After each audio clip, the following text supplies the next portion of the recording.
കുഞ്ഞാപ്പൂനെ കണ്ടങ്ങള് അവിടെ നിന്ന് കാര്യം ബുദ്ധിയില്ലാത്ത ജന്തുവല്ല അതിന്റെ ബ്രേക്ക് എവിടെ നിങ്ങൾ പറഞ്ഞേ എല്ലാതെ ഇതൊക്കെ ഓരോരുത്തരും ഇപ്പച്ച കുതിരമെന്ന് വീണോന്ന് അത് നന്നായി കുറഞ്ഞ പൈസ അല്ലേ ഉള്ളു ഇവിടെ എന്നിട്ട് ഒന്നിനും എന്നെ കയറാൻ സമ്മതിച്ചില്ലല്ലോ. അരപ്പടിച്ച് പഠിച്ചണ്ട ഇനി ജലീലും കഴിക്കും ഇനി ഇവിടുന്നാണ് ഉത്സവമാണ്. ഉത്സവം ആ ഉത്സവം തന്നെ കൊമ്പങ്കാട് തറവാട്ടിൽ നിന്ന് ഉത്സവമാണ്.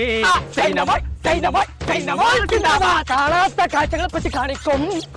കേൾക്കണമെന്നുണ്ടെ പോരെ. അതൊക്കെ വായിപ്പില്ലോ. ആ കൊമ്പങ്കാട് പോയാ ഞങ്ങൾ മണ്ണാർമലയുടെ ജിതാ ബാക്കിയാണ് ഉമ്മച്ചനോട് പറഞ്ഞെടുത്തത്. ആ മറ്റേ ചൈനയുണ്ട് വിമാനത്തിലെ പടച്ച തമ്പുരാണ് വിമാനം പുറപ്പെടാനാണ്. അരപ്പടിച്ച് പേടിച്ചണ്ട ആ പടത്തോട്ട് എന്തോന്ന് പൊട്ടിക്കൂ ഓട്ട വണ്ടി ഗോൾ